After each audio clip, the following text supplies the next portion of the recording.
This is my 1950s Gateway chain stitch sewing machine, and this was marketed for children.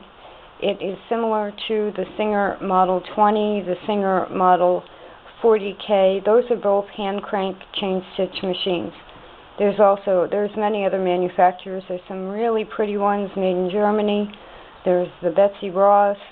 There are a lot of different small vintage toy chain stitch machines. Now this one, I had wanted a Model 20 by Singer, and I know a lot of people use them for traveling and for piecing quilts, and they're a nice little machine even though they were originally marketed for children. But at the time I was really seriously looking, my budget couldn't really go for a Model 20. So I decided to try the whole idea of a small chain stitching machine with this Gateway. Now, I just looked at a Singer Model 20 yesterday and was very tempted to buy it because it was at a good price of about $100. I paid $35 for this Gateway, and the reason that was more highly priced than some of the other Gateways, but the reason that I paid a little bit more was it had all four of its suction cups, which came original on the bottom and would hold it to a table. It had the spool pin, and it had the spring and the nut that are the tensioning device. It had the hand wheel and the hand wheel handle. So in other words, everything it needed to have to sew, it had. The one that was the next in line for price was about $25, and it was missing the tensioning up here. It was missing, it had like one suction cup. I still haven't looked into whether or not I could just get new suction cups for this. These have hardened with age. They're almost solid, so they're not going to do me any good as far as holding it still. The label was almost complete when I got the machine, but it has started to fade, to chip off. So normally I don't do much to vintage machines, but in this case I took clear nail polish and put over the label so it would stop flaking away like that. But you can see that it's the junior model by Gateway, Engineering Company, Chicago, Illinois. Patents pending, is what the label says. Now this is a very simple idea and way to sew. You turn the hand wheel and the hand crank. There is an odd shaped cam right here that will then make this frame, the top part of the frame and the bottom part of the frame, go up and down. The top part of the frame is connected to the needle bar and the needle, and the bottom part of the frame is connected to a hook. And that little hook down there moves forward at the same time the needle goes down, and that allows the thread to be put through a loop. So it's a very simple concept, and I haven't really done much with this machine since I got it, because I just haven't gotten to it yet. And it was squeaky and a little bit rusted. And yesterday and the day before I was doing handheld chain stitch machines, and I've been looking at those. And one of the pieces I wanted to work on is about, it's right here, it's about 6 inches wide. And I went and looked at the handheld machines I either have or I'm going to have, and all of the handheld chain stitchers seem to have a similar throat depth of about 3 inches. Even the longer battery-operated stitchers seem to have about a 3.5 inch throat space. So that's not really going to help me if I want to do this by machine. So this morning I got out the Gateway, and I'm fiddling with it, and I want to show you where I oiled it. I basically just poured oil all over it. to get rid of the squeakiness. One thing I did, here is the white cam and obviously a metal frame around it. I poured quite a bit of oil on that so that now when the wheel turns, the cam is covered with oil. So that is making it turn much more smoothly. This handle isn't even bolted in there, it's just kind of hammered in there. I mean, that might be a screw, but I don't think so. I mean, you can see how rough that is. And I'm pretty sure the woman I bought this from said it was completely original. So, you know, thank goodness we've improved child safety standards for things like that, because it's kind of sharp. The whole machine is made of metal, and today, of course, toy machines are made of plastic because that's a little bit safer for children. Now, the presser foot, I oiled up here. I slathered oil in here. And my squeak was actually on the needle bar, but now these will both move without a problem. There is rust on the presser foot. It's not removable. It looks like it's soldered on there. So I will have to use, and see this edge is very, very sharp. So I will have to use a, you know, like an SOS or very fine grit sandpaper to get that clean. The needle clamp screw is right there, and I'm not sure what size needle this takes. I do know someone who knows. I just didn't write it down, but I'm almost positive you can get needles for these today. And then let me show you where else I just oiled it. This is the hook area. And I'm going to turn it up like that. There's a little bit of surface gunk and rust in there, a little bit of dust. Now, as I turn the hand crank, this black area right here moves front to back. And at the top of it is a little hook thing, like I said, that pushes forward and pushes the loop forward to catch the thread. And then it moves back again. So that's how the stitch is made. It doesn't look like anything here can be adjusted.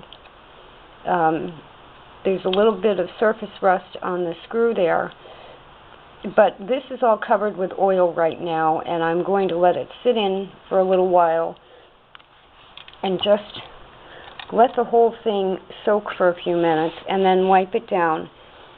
Now, on the Model 20s by Singer, there is a way to have a seam guide. There isn't on this one, so I would have to use a magnet, because one thing I've noticed when using this as a test is the fabric moves like in a semicircle. It doesn't go straight back, it moves off that way, which if I were actually going to use this, like people use a Model 20, I don't want that to happen. So I would find some kind of a magnet to put on the cloth plate right there that the cloth would hit up against, like a seam guide, and I think it would keep it from turning. So that's what I'm working on today as far as the gateway, and in a few minutes I hope to have it sewing.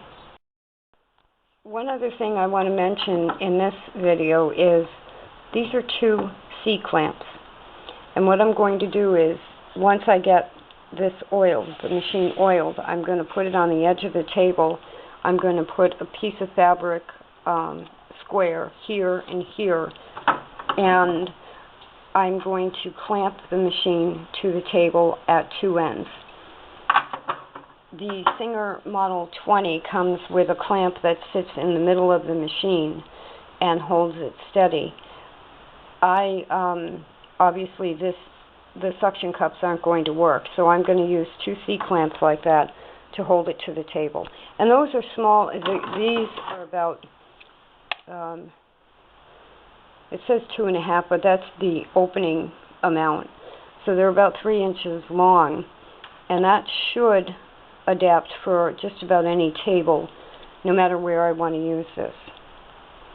I think in the next video I'll show some sewing with it. Before I end this video, I want to show you one area that I did find that can be adjusted. And I believe this only adjusts the feed dog screws.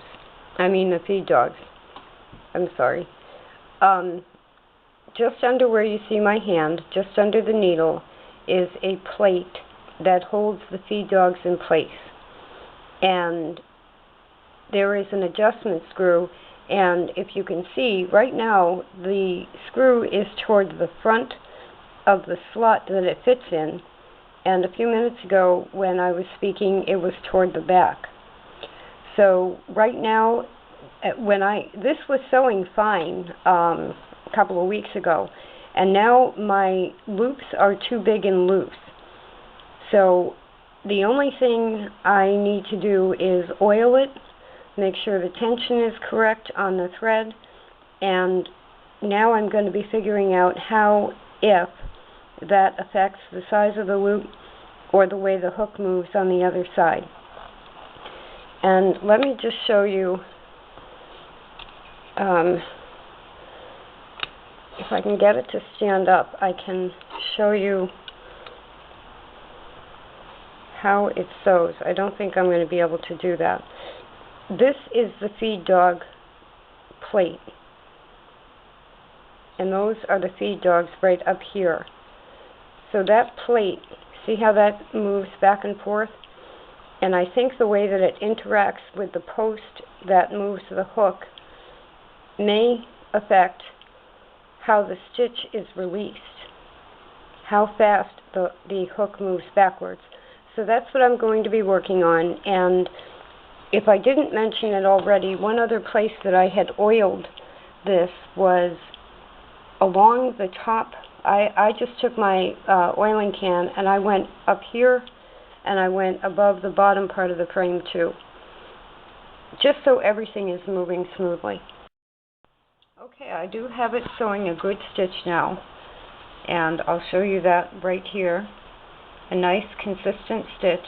I was getting a lot of loopiness a few minutes ago, but now that's a nice consistent chain stitch on a single piece of woven wool. I got the same results on 2 layers of muslin.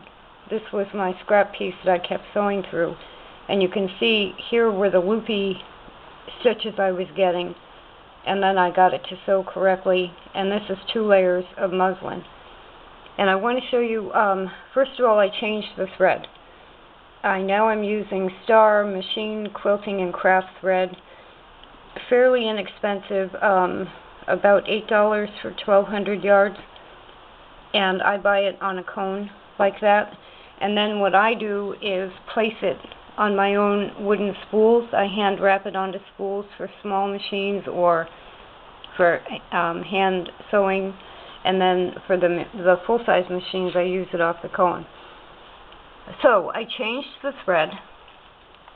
One thing you have to note on the gateway is that this is a little bit moving left and right, and just once it went to hit the needle. The needle went to hit the presser foot. So if you have one of these, and don't force it. If it won't turn, don't force it, because you're hitting the plate probably. Now I want to show you, I had mentioned this adjustment under here for the feed dog plate that moves back and forth. I tightened the screw, and that doesn't do any good because the feed dogs need to be able to slide on that screw. So I ended up loosening it a little more than it was prior to me finding out that I needed to do anything. And then the other thing I did, and I'm going to tilt this back so that you can see from the front.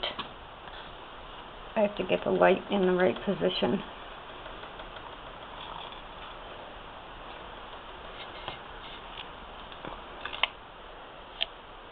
This metal bar right here is the hook.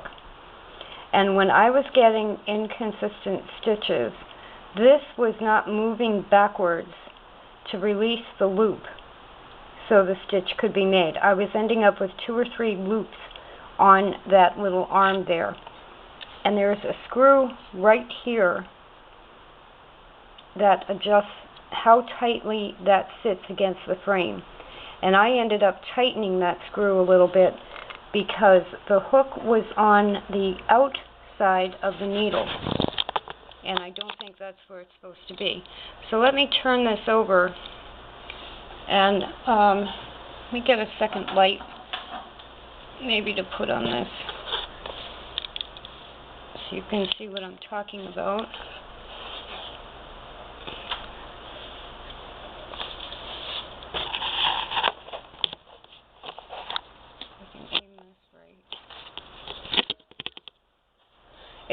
Even if I had this all set up well, it would be difficult to film this because it's a dark area.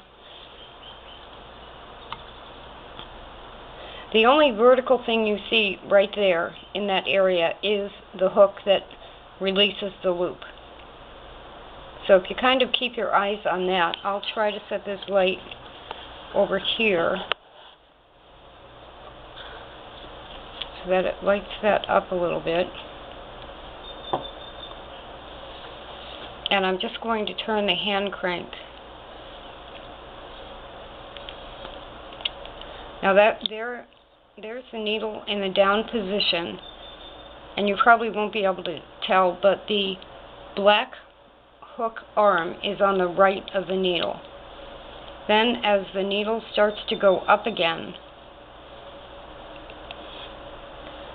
that hook,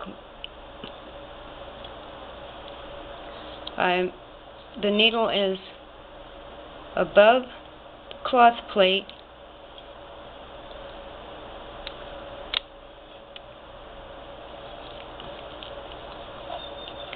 so the action of the hook, this is a better angle,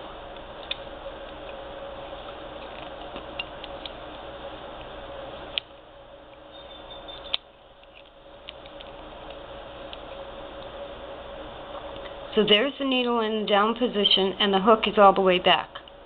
The needle forms a loop and the hook comes forward and grabs the loop right there. Then the needle, this is horrible, the needle goes up further and the hook should have released the stitch. And it may not have because I don't have any cloth in there. But that is, you need to have the black hook just to the right of the needle.